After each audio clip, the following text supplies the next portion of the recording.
la aseveración de que en el registro municipal no consta en ningún momento ninguna actuación previa a la sentencia de enero del 2009 respecto del inicio del expediente de modificación. De hecho, en el expediente lo único que hay es un folio con 15 líneas en el que firma el señor Gato diciendo que una mañana se despertó, y además en una mañana, como yo ya decía en su momento, cualquiera, y efectivamente una mañana de un fin de semana se despierta y dice que va a modificar el plan general, cuando realmente eso, el sistema no es así. Entonces entendemos que la modificación del plan, como decían antes, se trata de pretender legalizar lo ilegalizable, y la realidad es que si la sentencia se mantiene, que tiene que confirmarla al Supremo en el supuesto de que sea así, si la sentencia se mantiene, no podría ser legalizable aunque hicieran la modificación que están aprobando ahora, porque sería nula de pleno derecho. Esa modificación puntual se escuda en unas justificaciones, que era lo que decían ustedes, ampliar ese suelo industrial. ¿Ustedes saben de qué fecha data? Los partidos, digo, porque tienen a lo mejor más acceso. Vamos a ver, comentaba ahora o abogado, o señor Jorge Filipón, pois que efectivamente o único documento que pasou por non hai ningún documento que pasara por un rexistro oficial con anterioridade á sentencia. Sí, é verdade que hai un documento donde por parte do anterior alcalde se dá inicio aos trámites para que se faga esta petición. Por certo, un sábado, quer decir que tuvo toda a semana para facelo, pero se ocorreu un sábado pola mañá, que teño que decir que efectivamente o rexistro do Concello de Narón está activo, pero que precisamente é un día, digamos, inactivo na realidade, non, o Concello. Sin embargo, ese sábado pola mañá se levantou e foi ali a decir que había que iniciar. Quer dizer, canto menos a mí me produce certa desconfianza. Ao mellor foi así, pero eu teño que dicilo abertamente que a mí me produce certa confianza. Non hai ningún documento que pasara por un rexistro oficial con anterioridade á sentencia. Eso, en primeiro lugar, por tanto, a nós nos ofrece dudas. Efectivamente, en toda a argumentación se dedican a decir que non fan eso para legalizar a cementera. É dicir, que se basan, creo que hai unha frase que dice excusatio no petita, accusatio manifesta, non? É dicir, que iso é así de sinxelo, non? E segundo, argumentase na necesidade de chan industrial. Ben, nós defendemos como grupo político, como PNG, efectivamente, a necesidade de que haxa chan industrial como podía ser de outra maneira, pero en todo caso non é este.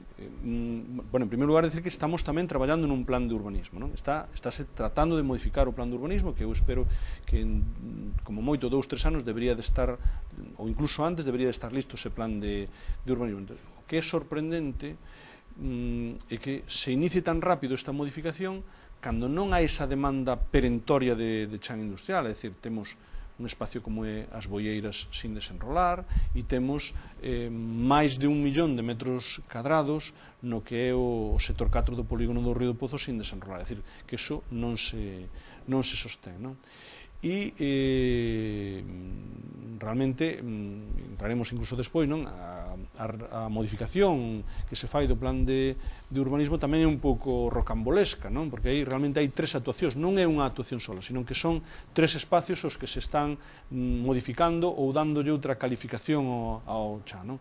Hai unha que é o caso da cementera, que a calificación que se lle dá é para que a cementera poda estar ali, non podía ser de outra maneira. Segundo, hai outro espacio que é precisamente, teño que decir, que o grupo político que hoxe é socio de Terra Galega, é dicir, o Partido Popular, en anteriores plenos, no mandato anterior, repiteu máis de unha vez preguntando quenes eran e por que se estaban comprando terrenos á beira do Río do Pozo, porque era sospeitoso aquel desexo de comprar terrenos. Era o propio Partido Popular o que levantou, digamos, esa duda e que na alimentou, que na preguntou. Están aí os plenos, as actas dos plenos para que se vexa.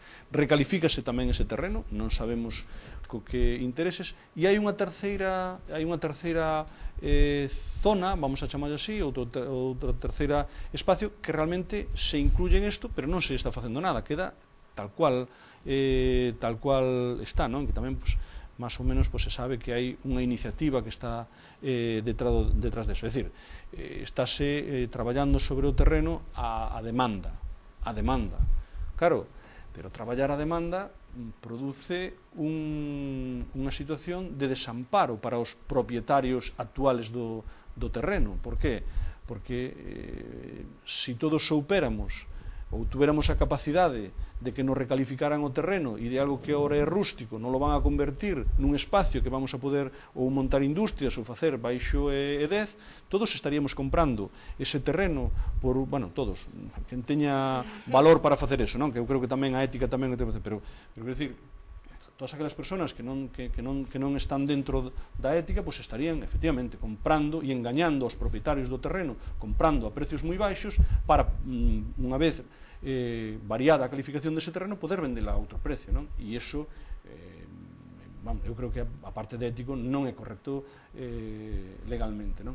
Entón, eu creo que en este caso se está producindo eso, é dicir, se está producindo unha nova gran mentira que se está ocultando detrás da necesidade dun chan industrial, que eu creo que en estes momentos, eu digo que Narón necesita chan industrial, te la habrá que ir facendo, pero non é este o momento tan perentorio que sea tan necesario, tan acuciante, por decirlo de alguma maneira, ese suelo, non? Entón, eu creo que están novamente volvendo a engañar aos ciudadanos de Narón, dando esa impresión de que queremos crear a chan industrial, cando no fondo o que están facendo é calificando, atendendo a diferentes intereses, non? Catalina, como ven desde el Partido Socialista la modificación? Bueno, nos a modificación puntual a vemos feita a medida para legalizar, como ben dicía o abogado da Asociación dos Veciños de Castro, para intentar legalizar o ilegalizable, non? Vemos que está feita única e exclusivamente para eso.